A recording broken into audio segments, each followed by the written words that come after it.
Welcome to Mana's Potion. My name is Mitchell, but you may call me Mana. Welcome back to Disgaea Nuzlocke. Last time, we made it all the way through De Niro Palace, and then did a bunch of things out here. Including shopping, passing a bill, creating a character, watching an angel find some material that he really shouldn't have found. Look, I'm just recapping things. This time, let's go over the results of some grinding. So Shelby's level 13. Kyle, I think, got a level or 2, and Jerry got a level or 2. Most importantly, Shelby is more or less appropriate to come with us into the next area. Her stats are of some concern, but considering she's primarily going to be focusing... That's a lot of words that don't really make sense together. She's going to focus on healing. So we don't necessarily have to have her deal a lot of damage. If she kills anybody, she kills anybody, which is fine. Oh, I never really noticed that. Huh. Neat. She also learned some abilities. I think one ability that we didn't get before, because Trevor... Yeah, Trevor. Yeah, Trevor. God, that's gonna be a thing. I'm not gonna remember the name of my past characters. I don't think Trevor had shield. He probably did. Think about it, I think he did. We also have Mega Heal. That's not leveled up. Heal is level 2, so it has a range of +1, provided it's on the diagonal, which we like. And she's also proficient enough in bows to have Dark Flash, which I think is one of the better bow skills that we can have at this point. Other than that, not much else has changed. Hogmiser is naked now. I stripped his equipment. And I think beyond that, we're ready and raring to go. I may have talked to the gatekeeper as part of grinding Shelby up, going to the first map, so basically Fubuki would just tell us that, somebody opened the dimensional gate without her knowledge, and they went to the magma fields, the blazing core. So that's where we're gonna go. Starting with Road of Flames. Hopefully this goes well. It's so hot here! What's with this place? This is too much for me. I'm out of here! I mean, that's fine, you're not in the party anyway. Wait, look at this. A feather? Let me see! What's so special about it? This is an angel feather. It's not yours, is it? Have you seen her wings? Could she possibly, like, shed feathers? Well, I guess... really tiny feathers, but then we wouldn't have noticed. Anyway, keep going. No. Its size and the aura it radiates, they are both superior to mine. This feather belongs to a high-level angel. Huh. No wonder this place reeks of goodness. But I came to the Netherworld under the Seraph's secret orders. Why would another angel be here? Prince, you think that angel stole Flan's pendant? I'm surprised that a love freak like you would have enemies. That is not possible! An angel would never steal my pendant. But only angels know about the pendant, right? Laharl just had to say hold it. Well... forget it. Still have to find it regardless. I don't care what kind of trouble those Celestians stir up for themselves. Oof. Tough blow, eh, Fla? Tough blow. Welcome to the Blazing Core. If you have an Ice Element character, you'll be pleased to know everything here is weak to ice. Everything there is also level 9. Oh, fun. You're gonna get added to the RNG roster. This is our first instance of encountering killer armor. Look at that defense. Look at that attack. Goodness gracious me. Well, to get things started off, we gotta get things started off on the right foot. Wow, goodness. Accept my inputs, controller. So with that in mind, I am most definitely worried about Shelby taking the brunt of any of these guys' attacks. So hopefully they die nice and quick so she don't. Actually, I have a plan. I just realized that it might be smart to manipulate the environment a little bit. Now they won't be able to reach Shelby. Period. Hell pepper. Oh.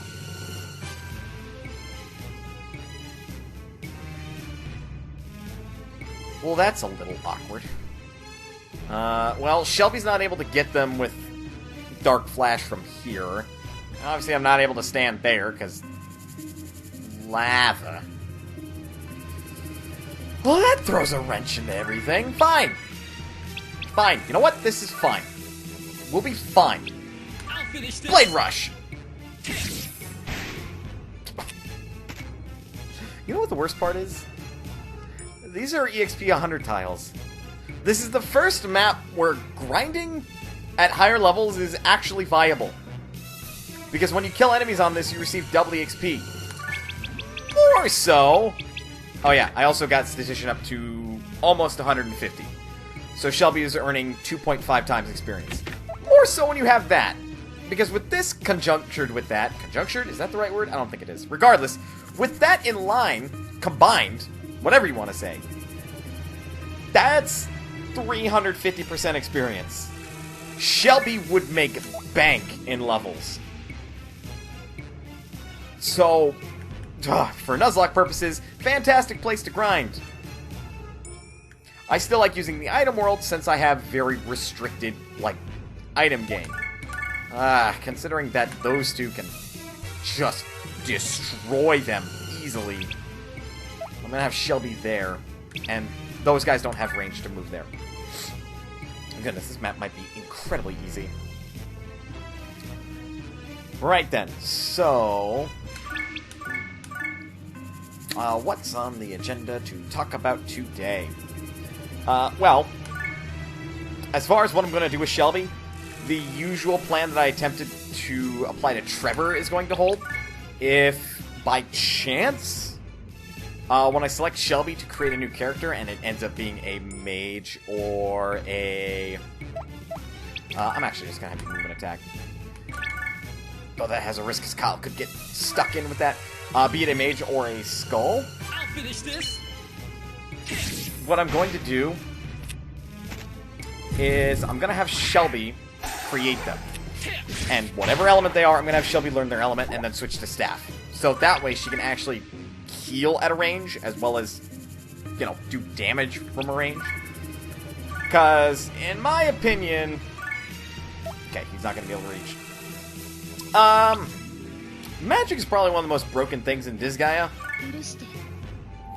Oh yeah, she speaks in Japanese. I don't think they recorded English voice line for her. And she leveled up. Assuming that she survives for that long. She has to survive at least for a chapter, and then I get the chance to create a new character. God, that was far too easy. My two main characters, well, I say main characters, being overleveled does help with that, I suppose. What's the rule of Let's Playing? You don't save on screen? Well, too bad. I'm doing it here. Then again, I have like 16 save slots. Other than that, the plan is otherwise simple. Having a healer is great, because that means I don't have to rely as much on healing items. However, SP is a thing. Though, considering my history with my healing restorative items, I've certainly had more SP restoring ones than I've had HP restoring ones, so I don't think that's gonna be a whole problem. Aside from that, though, goodness, we didn't even use, like, any time, did we? Yeah, no, we're gonna do the next map. And hopefully that goes well as well. Parch Ground! I want to go home. Why is it so hot? Have you looked behind you and to the right, Etna? That's a fairly good reason why it's hot. Now I'm all sweaty. Too much information? Prince, in this heat, Flan's gonna shrivel up before we find the pendant. I mean... I guess that begs the question, why did we bring her along? Huh? I'm fine. You sound like me when I'm lying about being in pain. Everybody's had that moment, right? Not just me? That pretty. Come. Yeah, good question. How come? Ooh, I'm gonna kill you if you say that angels don't sweat or have to go to the bathroom. That sounds like an excuse you would make to Flan. Just to fuck with her. And knowing Flan, I don't think she'd say that. No, the medicine that a Prinny gave me seems to be helping. A Prinny? Who? Where? What? Why? Huh? One of them gave you medicine? Yeah, that sounds ridiculous.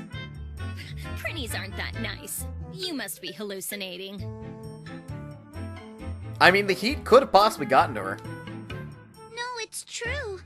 I feel much better now. Sure about that? Okay, which one of them was it then? That one, Prinny. Yeah, sure, keep going. Gotta keep talking about it, dude.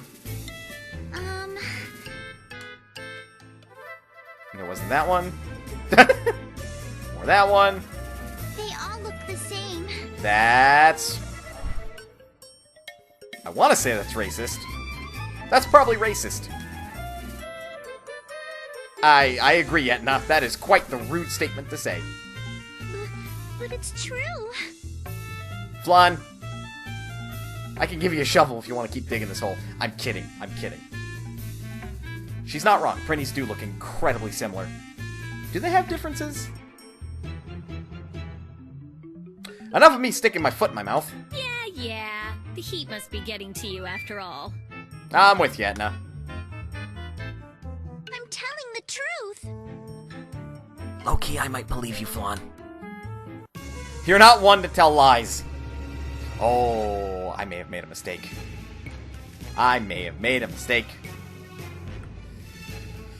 Oh, this map. Okay, I haven't made a mistake entirely, but there's enough enemies that it is concerning that I came here. If I stick to my own personal rule where everybody's got to be on the field at once, I have to deal with these guys first.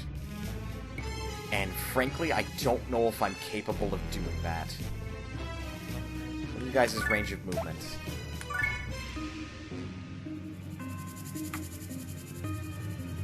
Okay. By that standard, only one of you could attack whoever chills all the way in the back. Because from my experience, even with that ability, Jackknife, the pumpkin class characters are unable to attack from, like, sub-adjacents. Period.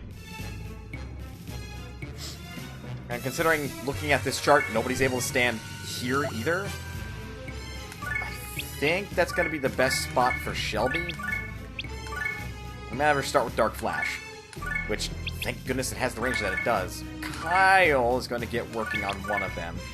Hopefully draw the ire of the majority of them. And Jerry, likewise, though out of range, will do the same. But guess what? Unlike these bozos, he can't attack his sub-adjacents.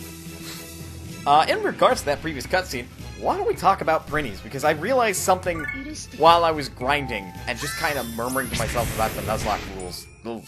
That did not do as much as I wanted to. And it has occurred to me that I have unwittingly made Prinnies a decent character with the current rule set that I have. Like, to roll a Prinny is not like the Dungeons & Dragons equivalent of rolling a Nat 1. It's weirdly like a semi-decent roll, and here's my explanation as to why. Considering the RNG element, where I don't have as much control, if any control, this is gonna hurt a lot. Ooh. That's actually weirdly comforting. That didn't hurt as much as I thought it was. Anyway. How am I getting around this?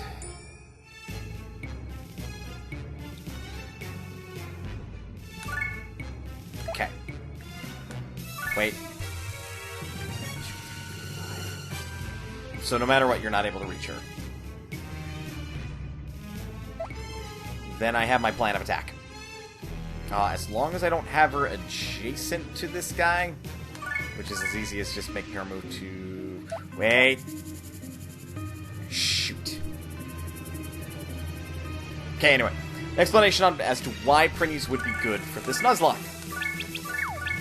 My reincarnation rules do not restrict what and who I can reincarnate characters into, and Prinnies are a weird exception. Anybody who's played Disgaea probably knows what I'm about to get on about. Basically, when you reincarnate a human character, you can only reincarnate them into a human character, or a Prinny. When you reincarnate a monster character, like Jerry here, you can only reincarnate them into another monster character, or a Prinny. Prinnies have a weird little exceptional rule to them, where when you reincarnate them, you could absolutely reincarnate them into another Prinny. By no means is that against the rules. Or if you want to be clever about it, note that in either circumstance of reincarnating humans or humanoid characters, they're all demons. Reincarnating humanoids or monsters, they can reincarnate into a Prinny. Hey, good shot.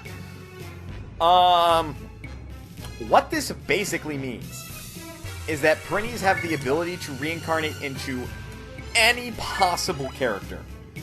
Excuse me while I... Oof. So basically what this means, Prinnies can become humanoids, or Prinnies can become monsters. Either way. Now I'm still going to kind of apply a self-inflicted rule that when I get a monster, I gotta stick with a monster. When I get a human, I have to stick with a human as far as their classes are concerned. Prinnies, however, have that weird middle ground. They still classify as monsters. However, that freedom to reincarnate them at will is weirdly liberating. I think I'll get to that bridge when I come to it, as far as how I'm going to handle it.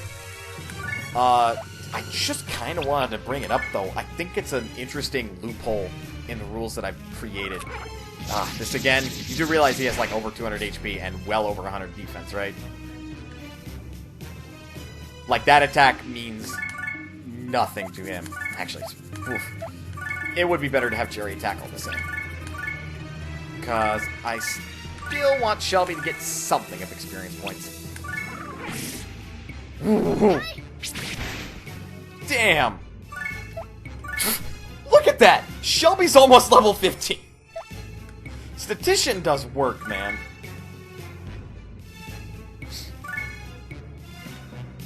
I'm actually reviewing the notes that I've written for myself. That weirdly goes into the next little thing that I had wanted to talk about.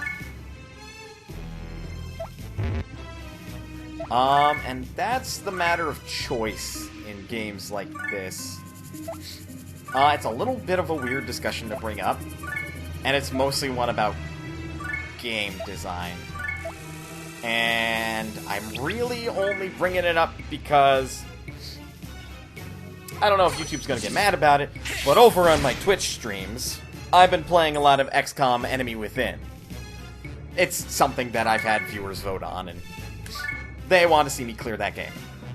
I don't know if I'm actually gonna do it, but I'm gonna do my damnedest. Either way.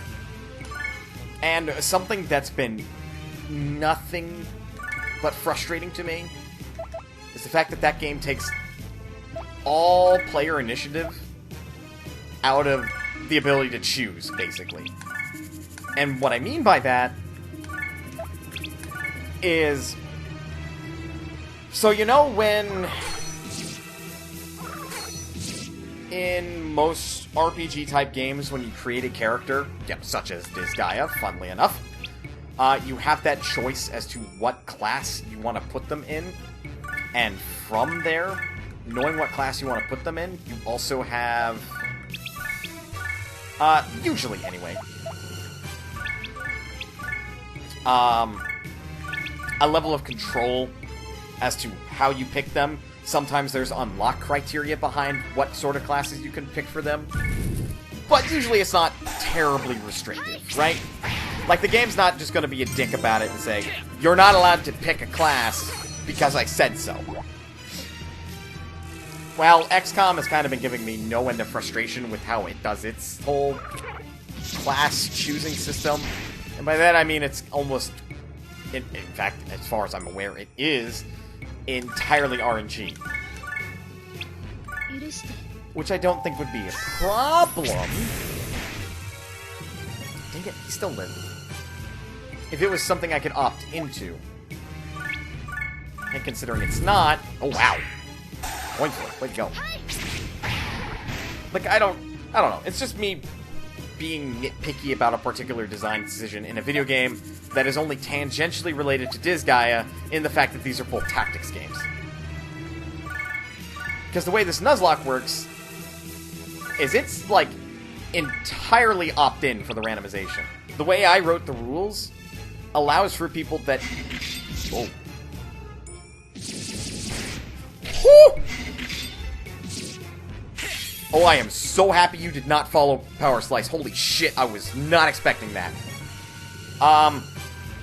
Please kill him. Anyway, to resume on my point, as far as that was concerned,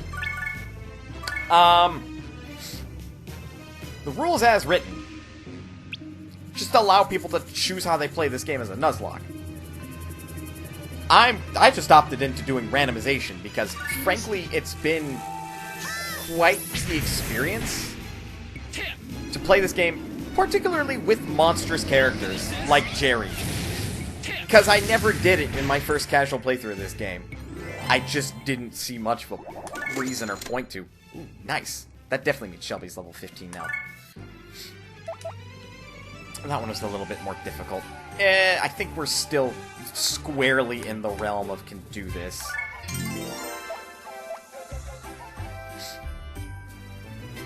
I don't know.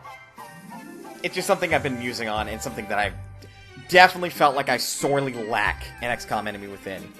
Like, if there was a mod for that game that just let me pick and choose what character or what classes people get promoted into, like, the next time I play that game, I would 100% just download that mod and use it. I'm usually somebody that likes playing my games as vanilla as possible. Sometimes, though, like with Skyrim, with improvement mods for its, like, UI and everything, I'll turn the other cheek, because it usually makes the gameplay experience better. In my experience. I don't know. I think choice is important.